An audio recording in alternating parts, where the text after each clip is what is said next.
Paham ya? Ini peringatan ke wong Solo mbek Jogja nih. Nah bab iki apik wong Madura. Tapi nak hadis la takhdhab apik wong Solo mbek Jogja. Dadi kok plus minus apa? Madura soleh lah kandhani la takhdhab itu paling abot. Aja gampang muring-muring. Paling abot. Lan kula di santri Madura kathah. Tak kandhani pantangane hadisnya Madura la takhdhab. Mergo Madura paling susah nak disuruh menahan muring-muring. Nah wong Solo Jogja nak kon kesusu ra gelem.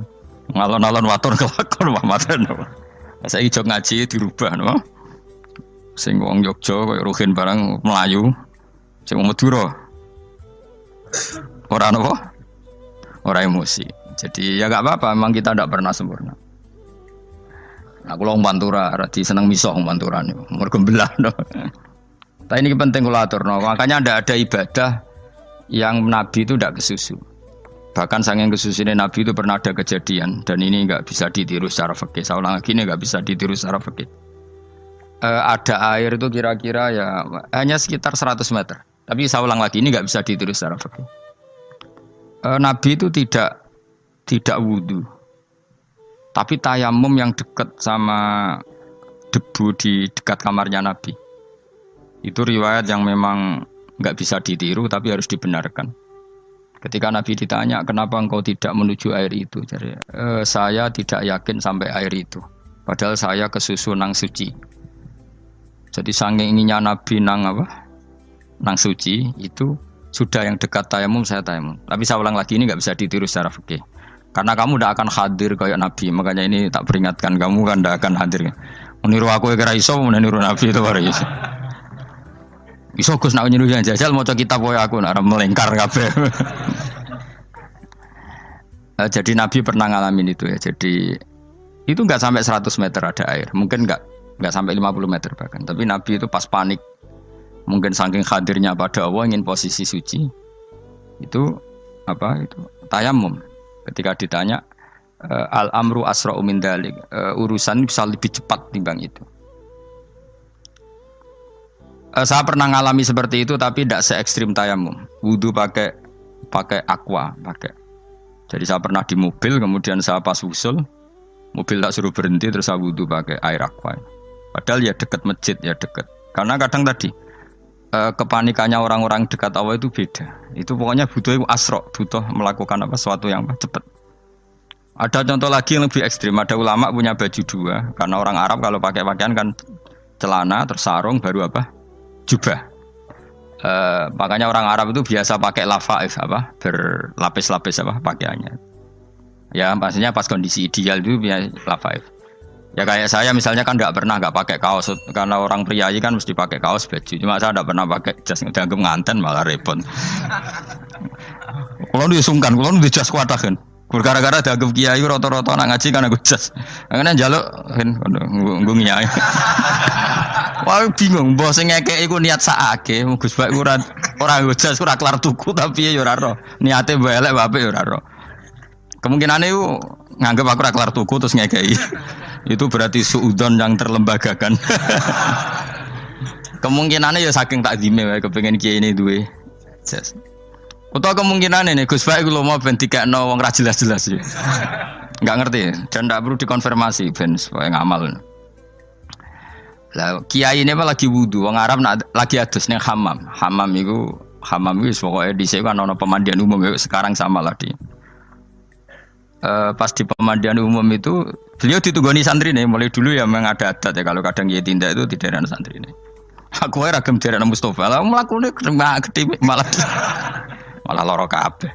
Jak ning bandara iku sing roh terminal A1 ya aku, ndekne tiket ya aku iku derekno malah aku sing derekno akhirnya. Sembrono. Seloro kabeh diten. Opo ora ro. Swarga ya ora ro, dene sampeyan nak gak tuntun ya ora ro. Singkat cerita, si kiai tadi dengar fulan saya minta baju karena yang miskin ini di dalam kamar mandi itu mestinya ya udah. Kiai sudah di kamar mandi, itu bilang ke santrinya, "Cung, baju itu kasihkan satu sama yang minta tadi." Terus kata santrinya, "Ya Syekh, halla badaan ghusal tambok kamu jangan ke susu. Kamu mandi dulu, engkau mandi dulu baru ngasih." Terus kata beliau, hati saya pas itu ingin ngasih. Setelah mandi saya selesai, mungkin hati saya sudah rubah, tidak ingin apa? Ngasih. Jadi cepat itu imma takut mati, sehingga kamu tidak sempat melakukan kebaikan. Wa imma takut rubah. Apa? Takut rubah. Kan iso wae pas adus karena mungkin lagi seneng-senenge kena banyu, lomo. Barang 200 medit. Kan yo ora roh. Wah anak pas lomo lakoni wae engko kan iso medit. Atau pas sampai lomo wis mati. Potensi jadi kita ini mengejar waktu mati dan mengejar berubahnya pikiran apa? Berubahnya apa? Pikiran. Pokoknya walhasil dalam semua kebaikan teksnya Quran itu fafirru ilallah, lari. Firor itu maknanya apa? Lari. Itu yang saya minta lah. Jadi apa tradisi tertentu. Tapi memang tradisi tumak nina itu bagus. Saya hormat sama orang Jogja, Solo, Magelang itu hormat. Tradisi tumak nina itu bagus. Tapi kadang kenemen. Karena ada momen di mana kita harus ke susu. Misalnya kebakaran kan ke susu. Kalau takut kebakaran sehingga kita harus ke susu, apalagi ini kebakaran rokok, spring, itu lari. Ya, jadi ini kita harus fair. Makanya guling-gilingan. Saya tuh kalau manggil santri kok kurang lari itu tak marahin. Bukan karena saya ingin bikin syariat. Kalau mau jamaah gitu, sa'i samu kudu mlakune iku beda. Makanya sa'i itu kan maknanya melaku kecil. Itu hebatnya Islam. Tawaf itu kan yang 3 kali pertama itu disuruh romal itu lari-lari apa? Kecil. Sa'i juga sama. Itu guling-gilingan kita ndak boleh sowan pangeran dingin-dingin saja. Emang kalau loh. Cara pangeran terus ana wong tawaf mlaku mbek angop terus santai. Iku bangune apa ibadah? Kangen aku ta ora kok saenake dhewe. Nek melayu kan seru. Apa? Senajan tau ketemu pangeran Gusti paringi sugih wis ngono lah pokoke. Ya ora kurang ajar melayu ke susu jebule njaluk ya apa? Oke. Ya eling-eling ya. Jadi ini kula suwun lah. Tapi ora 100 gebut mlaku 120 iku ngawur nek iku. Pokoknya ana kesusune lah. Entah berapa kadarnya itu ana. Mergo istilah pangeran apa? Wasari'u bergegas lah. Ya napa? Makanya Nabi dulu pinternya gitu. Ada Bani Sulaim, Bani Ghifar itu punya adat tumak nina. Itu sama Nabi dipuji. Adat kamu bagus tumak nina, tapi dikurangi tumak ninahnya kalau dalam kebaikan harus ke susu. Ada daerah yang temperamental. Dikandani Nabi la taghdab. Ya sama seperti di kita kan. Orang Madura di bab musyawarah ahlul khairat mungkin bagus, tapi di la taghdab kurang. Orang Solo, Jogja di tumak ninah bagus, tapi di musyawarah kurang. Jadi makanya ini barokahnya ngaji ya dirubah sidik-sidik. Maksudnya yang plus minusnya itu dirubah. Karena saya belum pernah menemukan tag orang baik itu diredaksikan tenang, tapi semuanya redaksinya apa? Wasari'u itu apa? Bergegaslah, fafirru, larilah. Jadi fafirru ilallah, maka larilah. Firu itu lari apa berjalan? Lari. Supaya maksudnya lari itu tidak harus lari kayak pembalap itu enggak. Pokoknya ada unsur kesusune gitu. Ada unsur bergegas. Dan karena ada etis memang, misalnya saya sebagai anak dikasih tahu mbak atau kangkang Gus ibu sedang gerah serono swantai itu kan kayak gak ngergani wong tua kudu ono melayu nih. Dan di sini ini maka diredaksikan di semua riwayat Nabi itu kalau jalan wa idza masa Nabi kalau jalan itu fakaan namayan khattu min sobabinir taqo. Semua dibak menerangkan apa Nabi kalau jalan itu seakan-akan turun dari tangga. Maknanya cepet. Fakaan naman khattu min sobabinir taqo. Jadi Nabi kalau jalan itu cepet. Ya dong ini ya. Paham ya? Ngiling-ngiling. Nah, ciri utama berpikir secara Qur'ani adalah apa? Kamu mencari sifat-sifat wali Allah. Dan ternyata sifat wali-wali Allah itu musyaroah ilal khairat kalau melakukan kebaikan ke susu.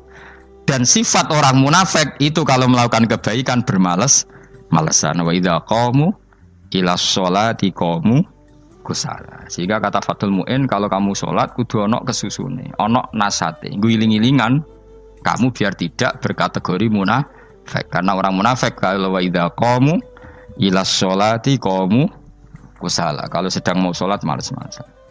Nah intinya gitu cara jadi mufassir, cara jadi pemikir Quran yang baik apa? Sifatnya orang baik dikumpulkan, kemudian kamu ingin diri itu. Sifatnya orang buruk kamu kumpulkan, kemudian kamu menghindari sifat itu. Misalnya Allah cerita Fir'aun itu penyakitnya apa? Istagna, merasa kumoluhur, merasa tercukupi semua. Itu sifatnya apa? Fir'aun.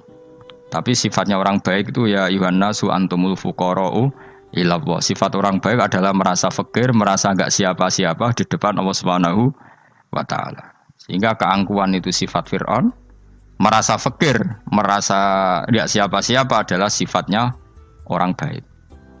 Makanya nadumanya Habib Abdul Haddad masyhur itu. Ana abdun soro fakhri dimna fakri, itu yang sering dinyanyikan dilakukan para wali-wali itu apa? Ana abdun soro fakhri dimna fakri. Jadi ana uta ingsun abdun kawula. Soro ingkang dadi apa fakhri kebanggaan ingsun iku dimna fakri mergo fakir ingsun. Jadi saya ini hambamu ya Allah, yang sebagai kebanggaan saya adalah saya selalu butuh kepada Engkau. Karena ciri utama orang jelek adalah hidup seakan-akan enggak butuh sama campur tangannya Allah Subhanahu wa taala. Kalau saya punya uang pasti senang, punya jabatan pasti senang. Saya jadi menteri mesti beres semua, saya jadi gubernur beres semua. Merasa bisa semua itu min sifati Fir'aun, itu sifatnya Fir'aun. Tapi kalau kamu jadi menteri, jadi gubernur, saya tidak siapa-siapa tanpa pertolongan Allah. Saya kiai pun tidak bisa apa-apa tanpa pertolongan Allah. Saya orang baik pun tidak mesti dijamin baik terus tanpa pertolongan Allah, sehingga selalu la haula wala quwata illa billah. Saya bisa menghindari maksiat ya karena Allah, bisa melakukan taat juga karena Allah. Nah, orang yang seperti ini itu jenis ana abdun soro fakhri dimna fakri. Saya ini adalah hamba yang menjadi kebanggaanku adalah karena saya selalu fakir, selalu butuh kepada Engkau. Ini penting kalau terangkan, jadi supaya orang terbiasa. Dan kalau seneng ngaji ini paling seneng. Kenapa saya ngaji seneng? Karena tadi kebaikannya Allah, nikmatnya Allah saya omongkan. Sehingga dengar orang banyak bahwa Allah itu baik, Allah itu zat yang kita tuju, Allahus Somad. Tapi kalau saya jadi wali karena di kamar 40 dino, paling terkenal wali, terus wong salam template yo ndongakno. Terus untung aku mau ora untung blas. Lan cara bapak wali be ulama iku mulya ulama. Wali iku nak terkenal wali paling banter wong sowan nggo gula, sing untung ndekne. Tapi kalau ulama menerangkan kebaikan, orang dengar semua, akhirnya Islam menjadi siar. Mulane padha-padha dadi wali ulama ambek wali ku ya dhuwur ulama. Mbok ambek kowe dhuwur kowe mergo ora ono makome dadi. Terbang kan cepet kaya kapuk tapi cebloke tok laut. Wong nek ora di makom iku kaya kapuk. Terbangnya cepet tapi gak tahu jatuhnya di mana. Dieling-eling ya, dados kula suwun sanget. Selama ini adat kita buruk. Nak nyongko anteng apik juga anteng fil khairat. Ketika kebaikan pun respon kita anteng, tidak boleh. Dalam kebaikan harus musaroah, harus apa? Musaroah. Musaroah itu kesusu. Nah itu makanya filosofinya apa? Kalau tawaf pertama juga kon cepet. Sa'i namanya ya sa'i. Sa'i maknanya apa? Lari-lari kecil. Jadi kalau bahasa Arab itu masa yamsi masyan itu jalan biasa. Kalau sa'a yas'a sa'yan itu jalan agak lari. Makanya darani sa'i. Kau oleh sa'i kok leha-leha ora oleh. Tapi aja terus numpak skuter balapan yo aja. Mulai bingung mbek wong saiki. Nah wong sepo numpak skuter pantes saiki sing nom-nom lah do numpak skuter. Terus nek sing wengkek pasangan suami istri skuteran pun tuaf. Aku wis kodho malaikat mbarno aja tampa. Mangkel wong. Lagi ini sing hafal Quran ngalim diselipi ya perkara ade kono kanggo skuter. Aduh maten. Ijek enom nak tuwek ono tak malu. Ijek enom kan. Iku wajib mbok pasutno kan. Pasute wong fikir mandi yakin. Wah, enak wis yo terlalu senajan to sah yo tapi terlalu ijek enom. Kadang kebualah pan srowet mesti. Piye karepe Arab Saudi ngono dolen. Cara kula penguasa Arab sing tuwek tok mati tak oleh sing nom-nom tutuki ngono. Tapi yo pancen yo sanak saya sah sekedar sah. Tapi terlalu. Mosok sowan pangeran nganggo skuter muter. Nah, sembrono. Yo aja lakoni ku awas kowe. Kecuali kowe tuwek mati wis ngono. Tuwek tok rame mati yo aja. Aneh-aneh. Ya maksudnya kesusu ora ngono iku. Tok budi wae. Wa minha anta tafakkara nggih. Eleng-eleng ya, pokoke wau nggih napa sifatnya orang baik yang di Quran itu kita pelajari, lalu kita tiru. Misalnya sifatnya orang baik termasuk apa itu? Ala inna auliya Allahi la khaufun alaihim wa lahum tidak pernah punya rasa takut, rasa gelisah, itu harus kita tiru. Karena kalau kita punya rasa gelisah itu biasanya lama-lama agak ridho, mek kodok, qadar. Itu kudu ceria. Lho kula nu sebagai manusia sering susah. Tapi saya paksa, susah itu saya hilangkan. Karena kalau saya rasakan susah terus, lama-lama saya agak ridho mbek kodok kotor. Makanya saya paksa, seneng tak paksa. Sesuai kulino. Nganti kula sakniki ora iso susah. Di murid kowe ora jelas ora iso susah. Saking apa? Nah kiai kan susah. Aku di murid wae Gus, tuwa iki tok ora serat jelas. Goblok cara aku kiai ngono. Ora usah ngono. Zaman akhir ana wong ngaji go kitab wis hebat. Ana ngrungokno ngaji wis hebat. Ana ora paham tekone majelis wis hebat. Lah nek paham teko kan wajar, kira paham kok teko kan luar biasa. Nak ana penikmat ngaji paham biasa. Ini enggak paham kok teko. Wae guyu iso. Guyu hebat itu, hebat. Hebat. Nah ana menteri dilantik guyu wajar, ora menteri ra kok guyu. Iku kemungkinane loro, saking waline saking gedenge iku semua. Pokoke seneng ibadah. Mergo sifate wali iku la khaufun alaihim walam, ndak ada rasa takut, ndak ada rasa susah. Lho kula sebagai manusia kadang ya khawatir. So anakku nasibe piye, putuku nasibe piye. Tapi aku anggere eling saya ada ya karena Allah. Dan saya punya rezeki karena Allah. Orang lain di sana banyak orang kaya, padahal gak anakku. Berarti yang menciptakan kaya itu tidak saya. Buktinya orang lain yang gak anak kita kaya banyak, sukses banyak. Kenapa kita menjadi seakan-akan pelaku sejarah? Kadang orang kan berpikir, ya akhirnya orang mesti maslahat buat kamu. Pas minta itu karena tomak kamu, hadun nafsi kamu, serakah kamu, tapi gak tahu diri, pantas taura dengan permintaan. Kayak gue misalnya jongo jadi wali, soalnya Allah tersinggung. Bocah atau tirakat atau jalur jadi wali. Tapi gak dongo ya Allah tersinggung. Kere ra tau dongo. Jadi orang kalau ndak wali itu sudah keliru terus. Ya kok di sepuro, tapi tak kira iku akeh. Ya jajal ke dongo koyo wali kok sampe kok dirjilan. Kira-kira Allah tersinggung ngopo nyembah jadi. Kira-kira tersinggung. Tapi misalnya kira tau dongo kepengen koyo Imam Syafi'i, apa ya tersinggung? Bocah ora di idola. Terus piye Gus?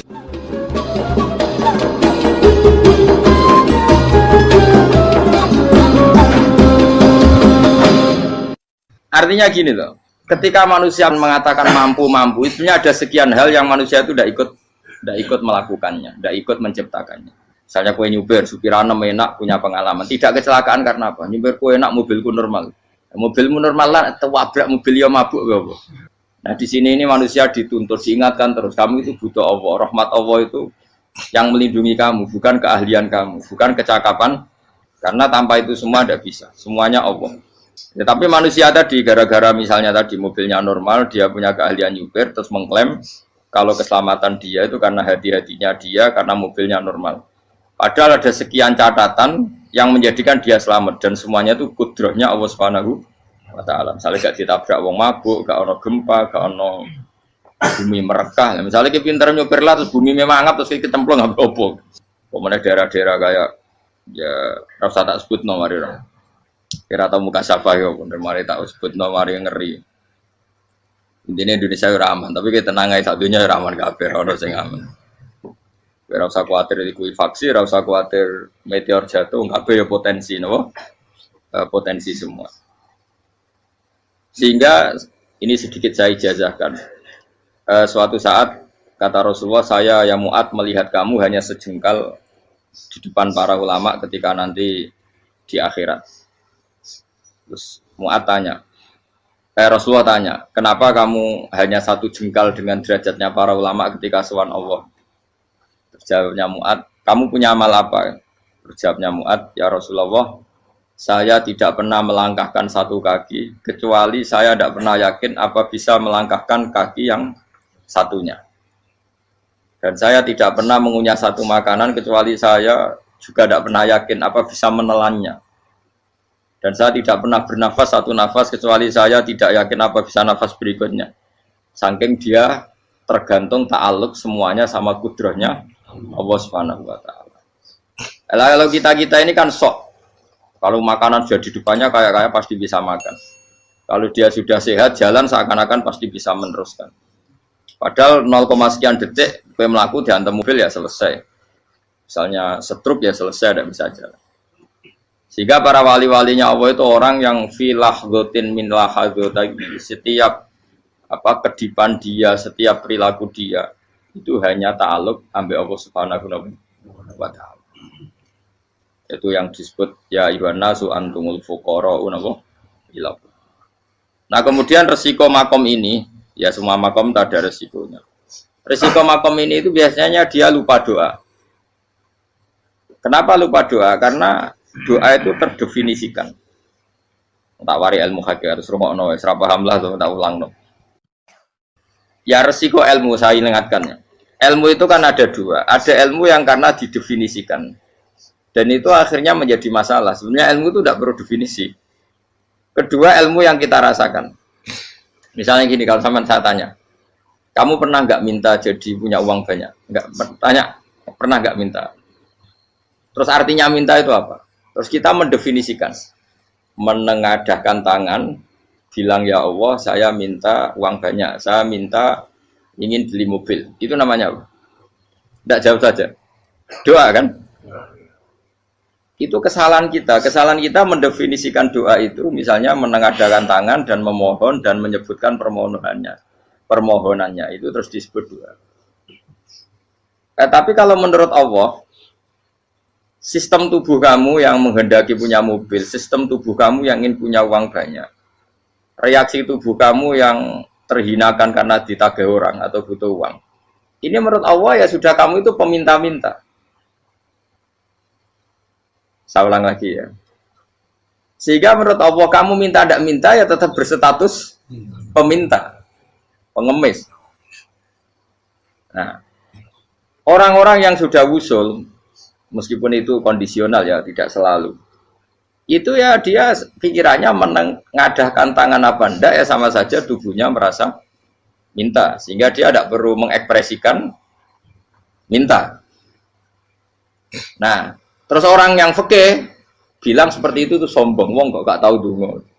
Sebetulnya keliru vonis orang fikih. Bagaimana mungkin dikatakan sombong? Dia reaksi tubuhnya, elemen tubuhnya sebetulnya meminta. Dia tidak berkategori meminta karena ilmu kadung didefinisikan kalau minta itu yang seperti ini.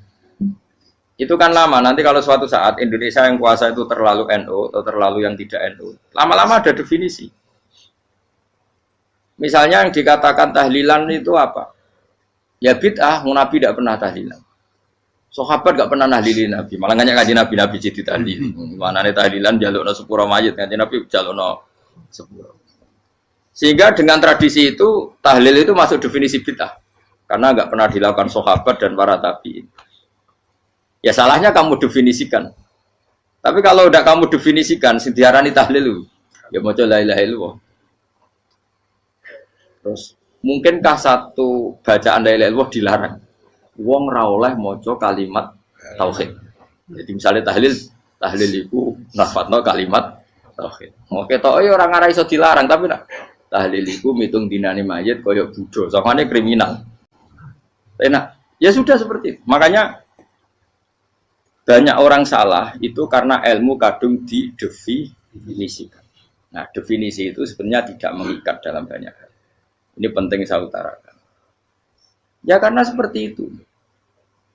Makanya itu masalah-masalah besar antara kita dan firqah-firqah yang lain. Masalah ahli sunnah, terus masalah yang lain-lain. Memang ya sudah seperti itu. Ya saya ulang lagi ya. Ketika Nabi Ibrahim mau dibakar Namrud, itu masyhur cerita itu. Dan kemudian jadi namanya Habib Syahid. Habib Syahid itu sebetulnya hanya ngutip Habib Abdul Haddad. Jadi syair itu sebenarnya ada di Diwanul Haddad. Apa? Diwanul Haddad. Diwanul Haddad itu syair-syair Abdul Haddad ketika beliau usul, beliau mukasyafah. Terus bagian dinyanyikan Habib Syahid terus jadi populer. Saya ulang lagi ya. Tubuh kita, misalnya kamu lapar, perut kamu kan mereaksi minta makan. Andaikan kamu itu Tuhan, kan kamu tahu bahwa perut kamu itu minta makan. Tanpa kita bilang, ya Allah saya minta makan, Allah tahu kalau reaksi tubuh kamu minta makan. Sehingga orang yang tidak minta pun asal makomnya makom yang ikror, mengakui kalau dia butuh, ya namanya sudah minta. Tapi fikih kadang mendefinisikan sing darane minta itu misalnya madhep kiblat terus menengadakan tangan dan sebagainya. Ya sudah kita sebagai orang pengikut ya yang ikuti fikih, yang ikuti tasawuf sebetulnya itu definisi yang sepihak.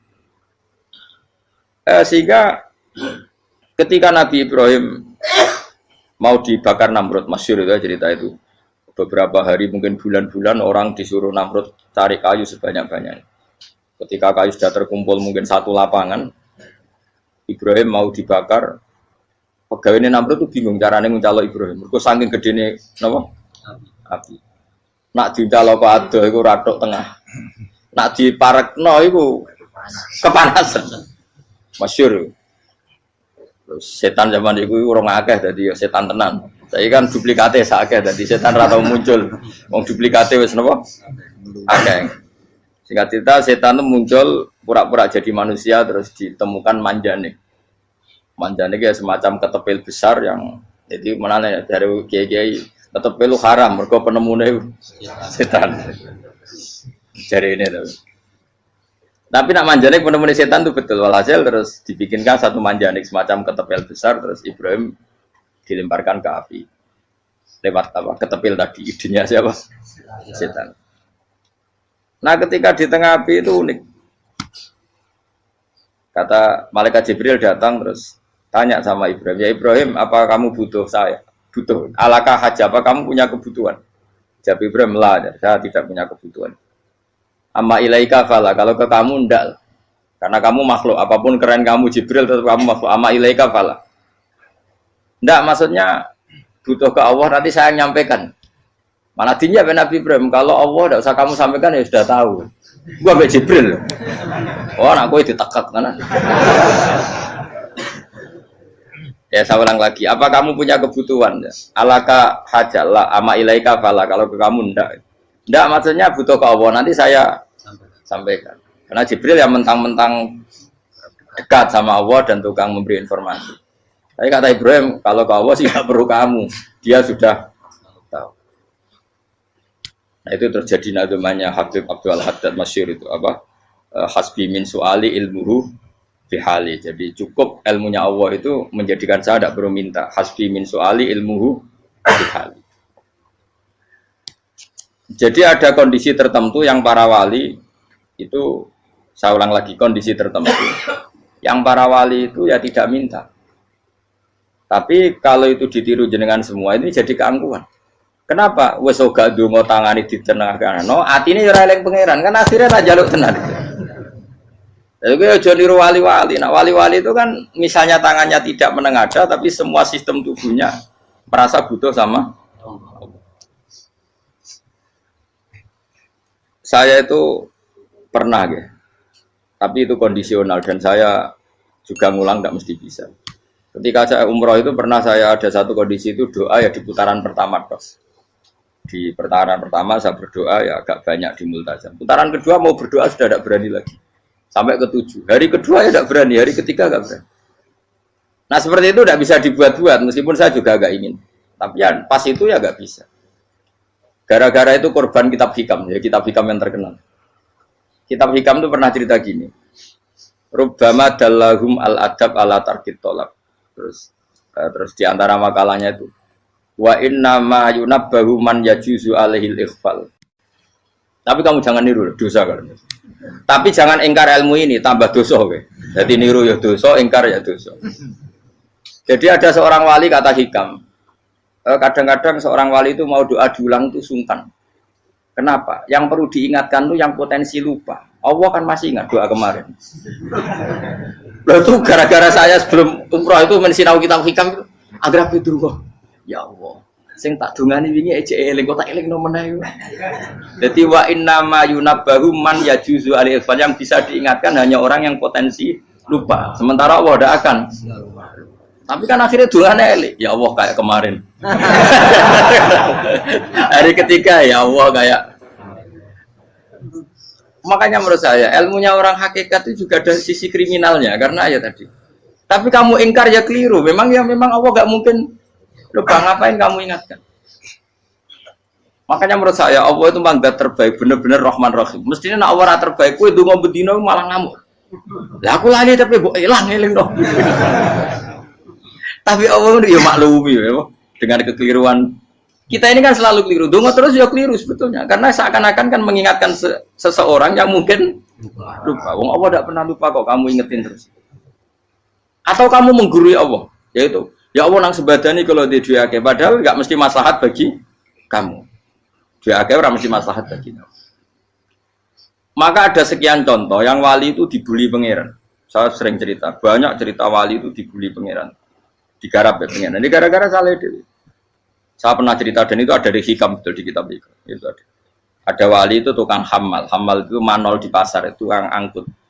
Jadi kalau ada orang bawa barang berat diangkut dia, terus misalnya kalau dulu mungkin ya ke kereta atau ke singkat cerita terus diupahi. Setelah dapat apa dia pasti pulang karena dia hanya butuh makan satu piring karena dia tirakat makan satu piring untuk ibadah 24 jam. Singkat cerita dia ngeluh ya Allah, kamu tahu, engkau tahu saya ini pecinta engkau, saya ini hanya butuh makan satu piring untuk kuat sholat. Tapi kenapa harus jadi juru manol? Berilah saya rezeki yang tanpa kerja. Nah, selang sekian hari dia dituduh maling, terus di penjara, terus dapat rezeki tanpa kerja. Dia terus ya Allah kenapa jadinya gini? Kan kamu minta rezeki tanpa kerja. Ya itu penjara itu rezeki tanpa kerja kan.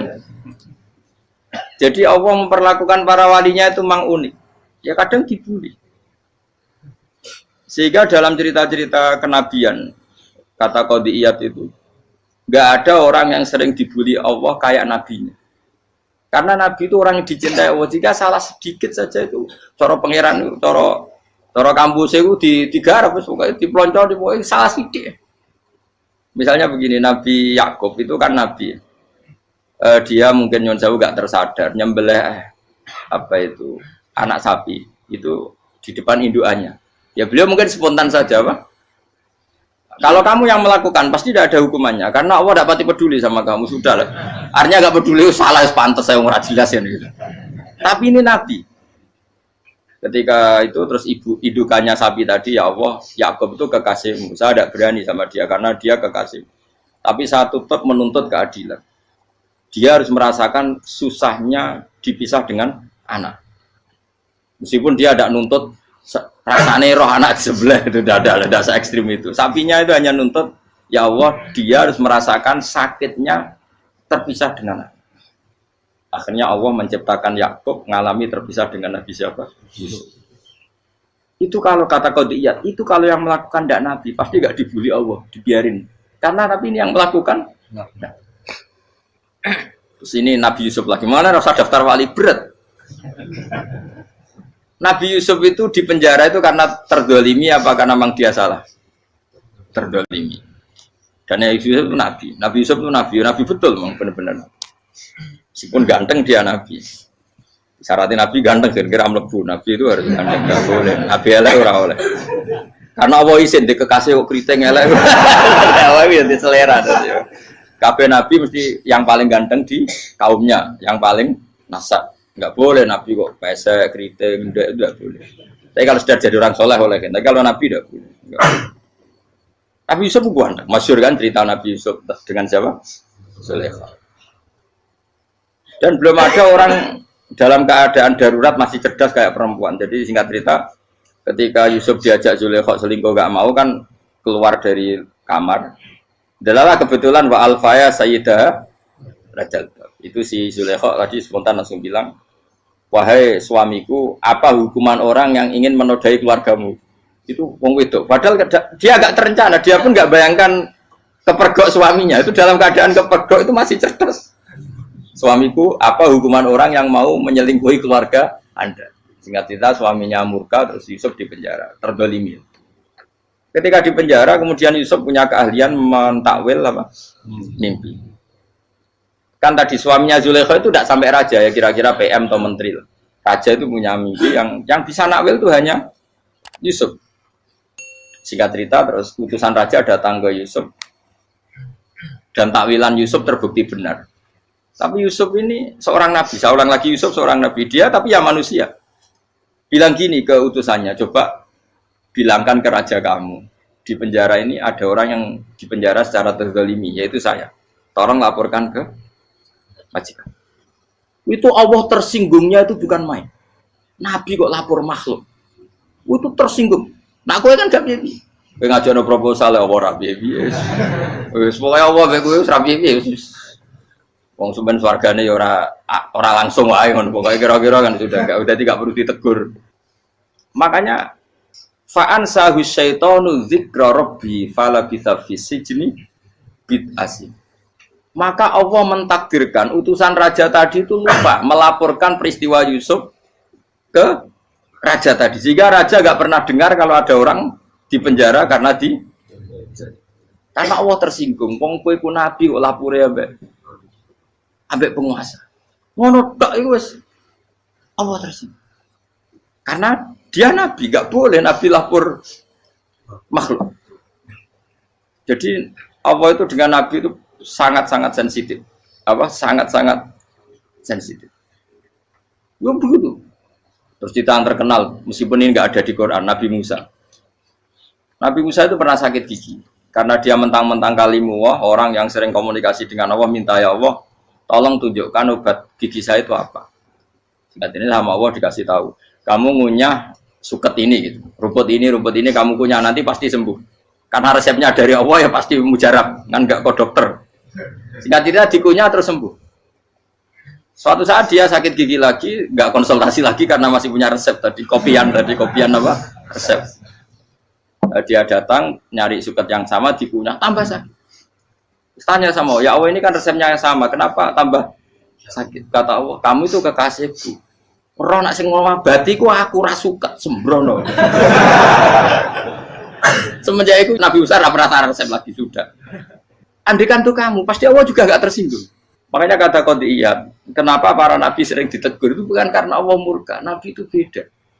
Jadi kesalahan kecil atau apa-apa yang menurut kita ada salah itu untuk nabi salah. Makanya di ahli sunnah ada kaidah apa? Mimba bi hasanatil abror sayyi'atul muqarrabin. Pernah dengar kaidah apa? Mimba bi hasanatil abror sayyi'atul muqarrabin. Sesuatu kalau dilakukan umumnya orang itu hasanah atau kebaikan, tapi kalau dilakukan para nabi itu salah. Karena apa ya? Saking dekatnya dengan Allah. Saya ulang lagi apa? Mimba bi hasanatil abror sayyi'atul muqarrabin. Jadi nabi itu beda. Nah, para nabi itu orang-orang yang ngalami fikir yang doa resmi kayak siapa tadi? Definisi fikir ya sering. Kayak definisi orang tasawuf yang sering. Sehingga ketika Nabi berdoa ya memang secara disiplin ilmu yang namanya berdoa ya minta Allah dengan mengadakan tangan. Ketika enggak berdoa karena Nabi sadar Allah tidak perlu diingatkan lagi, pasti masih ingat. Gitu. Jadi dua-duanya benar terus.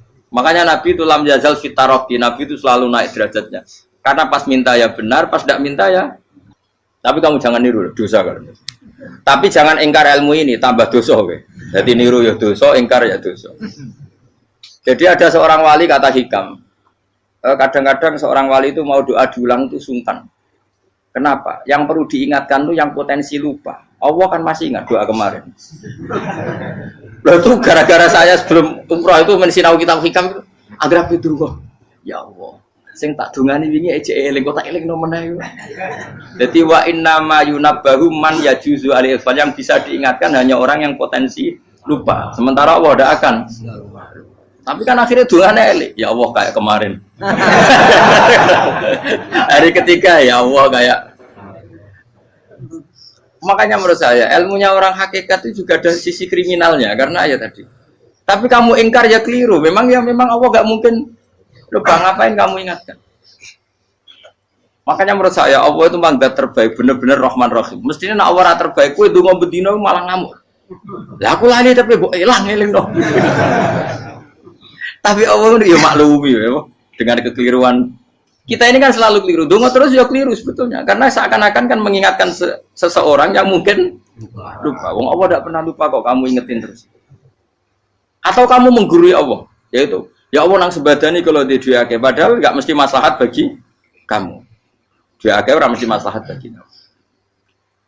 Kalau kamu turun terus, pas minta itu karena tomak kamu, hadun nafsi kamu, serakah kamu, tapi nggak tahu diri pantas taura dengan permintaan. Kayak gue misalnya jongo jadi wali, iso Allah tersinggung, bocah atau tirakat atau jalur jadi wali. Tapi gak dongo ya Allah tersinggung, kere ra tau dongo. Jadi orang kalau ndak wali itu sudah keliru terus. Ya kok di sepuro, tapi tak kira itu akeh salah. Ya jajal gitu dongo wali kok sampai kok dirjelani. Kira-kira Allah tersinggung apa nyembah jadi? Kira-kira tersinggung. Tapi misalnya kira tahu dongo kepengen kau Imam Syafi'i, apa yang tersinggung? Bocah ora di idola. Terus piye Gus? Piye kadung salah biasa wis. Wis bakat salah no. Bakat salah. Ini sedungane sing gampang gak sing mesti bener Rabbana dzalamna anfusana wa lam taghfir lana wa tarhamna lanakunanna minal khasirin. Saya pernah punya kitab dan kitab itu menurut saya luar biasa. Bahkan ketika adu bully itu, adu cara mahasiswa itu kayak pelonconan itu. Nabi sama Nabi pengiran gitu. Dan itu sekali yang satu salah melakukan disiplin ilmu, pengiran itu degradasi. Dan Allah memang mengancam gitu. Kalau kamu melanggar ini, la ahbiton namin diwanin nubuah. Nanti la amkuan namin diwanin nubuah. Kamu saya hapus dari buku kenabian. Tes-tesannya ya lucu. Misalnya begini. Kata Nabi Musa kan ditanya. Ketika dia khutbah ditanya orang, siapa orang paling alim ya Nabi Allah? Sekarang orang paling alim itu siapa? Nabi Musa jawab, saya kan. Ya itu Allah tersinggung karena wong kok mletene ngono. Tapi andai kan Nabi Musa kok jawab Fauzi itu salah, tambah salah meneh. Atau enggak Pruhen, malah salah meneh. Tapi jawab Musa ya salah. Saya Gusti, saya kan. Orang paling alim siapa? Saya. Terus Allah memperingatkan Musa, ada seseorang yang lebih alim ketimbang kamu. Coba kamu harus ketemu dia. Terus ketemu dengan cerita ketemu Nabi siapa? Khidir. Terus dalam 3 sesi ini, 3 babak ini buli-bulian. Nabi Khidir itu dalam 3 babak ini selalu kelihatan salah. Di antaranya adalah cara sekarang ya mungkin di gonjak sepeda motor atau perahu kalau dulu. Yang menggratisi dia numpangi sepeda motor malah spionnya dicopot gitu. Spionnya dicopot, dirusak. Tapi Musa kan sudah digratisin malah rusak yang motornya yang apa? Menggratisin. Nabi Khidir masih tenang. Kamu tidak paham. Ya, Nabi Khidir mesti tidak kamu tidak paham. Itu kata syurrahul hadis termasuk Ibnu Hajar al-Asqalani bilang gini. Setelah itu kedua membunuh anak kecil. Musa tambah marah. Anak yang belum punya dosa kok kamu sampai 3 kali ada 3 peristiwa. Itu kata syurrahul hadis. Andai kan Musa kok diam tidak protes, maka dia akan disalahkan Allah. Karena dia berarti membiarkan kemungkaran di depan matanya tanpa reaksi. Jadi sebetulnya ketika Musa berontak itu Nabi Khidir, Nabi tenan gitu. Jadi itu kan unik. Tapi berontak yo disalahno. Dadi angel sandi tes-tesan dadi nabi ku ya angel. Misalnya kok Nabi Musa itu kayak model santri Jawa Timur. Nabi Khidir salah, nggih nderek mawon. Ya ora nabi jero barang mungkar. Menengae. Berarti yo nabi goblok ngono kira-kira. Makanya memang Musa harus konsisten seperti itu, harus demo terus. Kayak saya misalnya sebagai kiai fikih, kiai ya harus seperti ini cara mulang saya. Enggak boleh saya misalnya terus anut mulang terus tawadu semeneng itu ora karu-karuan. Jadi andekan Musa kok tidak protes itu malah salah. Ya memang harus. Dan itu Nabi Khidir Nabi tenang. Makanya Nabi Khidir akhirnya respect. Tidak ada hati sebaik kamu Musa. Risi itu gak nyaman ketika melihat kamu. Jadi itu sebenarnya poin. Tapi lucunya Nabi Khidir yang nyalan. Takkan dari rasa kok amen takok. Tapi harus disalah no. Ya aku cari Nabi Musa. Ya jajal, gawe peristiwa meneh aku tak sabar rata kok. Bareng. Kon jajal neh. Bareng dijajal ya protes meneh. Bareng protes meneh, tinggal 1 kali kesempatan. Kowe takok meneh wis ora dadi muridku. Dikasih kesempatan lagi ya protes meneh dek numpat. Tapi itu justru itu menjadi kelebihannya Nabi Musa karena syarat seorang nabi adalah al-musara'ah ila inkaril munkar kata Ibnu Hajar al-Asqalani. Syarat seorang nabi adalah secepat ngingkari sesuatu yang mungkar. Enggak boleh. Ya toh kan misalnya kita jadi murid terus gurumu itu gandeng artis atau gandeng penyanyi dangdut. Nggih nderek mawon. Jadi guru murid goblok. Tapi kowe ngloroi guru tersinggung. Ora roh hikmah iku. Kan bingung no. De guru ini kok bingung no. Soalnya kayak guru jadab orang Jawa Timur apa? Gurumu gandeng penyanyi dangdut. Reaksimu piye? Jek takok. Ayo loh, nak elek kan gak iri. Biasanya nak elek itu ra iri. Sekarangmu Pak. Sing ayu, sing potensi iri. Kira-kira reaksi kamu itu milih derek mawon apa berontak? Golek oh nak gurumu wong alim mesti nak pasti meneng muridku goblok tenan gak sensitif. Roh barang mungkar dilakukan di depannya kok tidak reaksi, tidak protes, gak geblek tenan. Tapi lucunya guru mau nak protes ya gak duwe akhlak gitu. Guru lagi senengnya kok ora oleh. Nah Nabi itu kan bully-bulian. Jadi Nabi Khidir dengan Nabi Musa itu tepat-tepat. Karena dua orang ini sama-sama kekasih Allah. Itu Nabi Musa justru barokahnya itu dia tidak pernah kelasmennya di bawah Nabi Khidir. Semua ulama sepakat kelasmennya Musa tetap di atas Nabi Khidir. Sehingga yang berlaku ya tetap ilmunya Nabi Musa bahwa membunuh anak kecil tidak boleh, merusak perahu milik orang lain tidak boleh. Karena Allah tetap lebih respect dengan ilmunya Nabi Musa. Nabi Khidir tetap ilmunya nggak dipakai, meskipun dia disebut hakikat. Karena ilmunya Nabi Khidir ngani ngoyo. Ngani ngoyo wong ape mutusno ngenteni nginceng Lauh Mahfuz. Lah sing iso iku sapa? Barang ra mungkin kok. Makanya Nabi Khidir terakhir menutup kalimatnya wa ma fa'altuhu an amri. Dzalika ta'wilu ma lam tasbi alaihi sob. Aku dhewe nglakoni ini ya ora roh, wis ditakdir nglakoni ngene wae. Dadi Nabi Khidir ya ora paham. Jadi wa ma fa'altu an amri itu akhir kira-kira artinya saya sendiri tidak melakukan ini karena inspirasi saya sendiri atau keputusan saya sendiri. Tahu-tahu saya ditakdir melakukan. Karena pas itu Nabi Khidir disetting semuanya dengan ilmu hakikat, yaitu bayi tadi memang kutiba kafiron. Kutiba apa? Kafiron. Memang dia nanti kalau umur nganti tua ditakdir mati kafir. Daripada mati kafir nanti ya sudah mati sekarang. Tapi nggak mungkin kan ada syariat daripada soben beling pateni ke cilik. Ora ono syariat, tetap ikut Nabi Musa.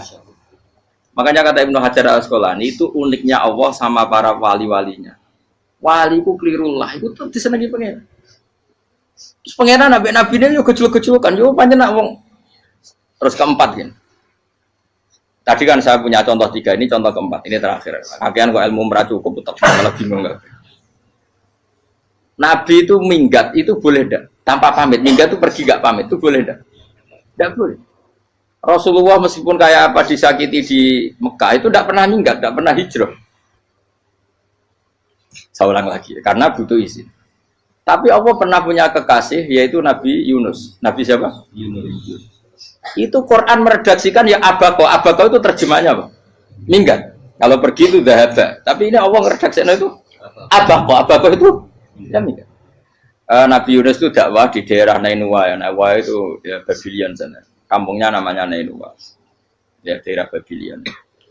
Babylon itu kalau di geografis modern ikut Irak. Ikut mana? Irak. Jadi Kufah, Basra, Babylon. Terus siapa itu yang ngalahkan pasukan Yahudi dulu itu Buktanasor, Hebuket, Nazir itu ikut mana? Babylon apa? Babylon. Bama unzila alal malaka ini di Babila Harutama. Makanya kalau ulama-ulama melihat Irak kacau sampai sekarang itu tidak kaget. Irak itu ardun mal'unah kalau di kitab-kitab. Bumi yang memang sudah terlaknati mulai dulu. Sehingga ketika ada kasus Saddam Hussein sekarang itu ulama tidak kaget. Zaman Rasulullah Sugeng itu Irak itu termasuk sudah bumi yang guna keazala. Jadi di sana pasti banyak fitnah. Fitnah pertama yang dicatat sejarah adalah Mautul Husain apa? Kabudutnya Said siapa? Husain di Karbala. Era Imam Syafi'i adalah zaman mifnah, ulama dibantai karena dipaksa mengatakan Quran apa? Makhluk. Terus konflik-konflik sampai era Saddam Hussein terus era sekarang jadi. Lah kita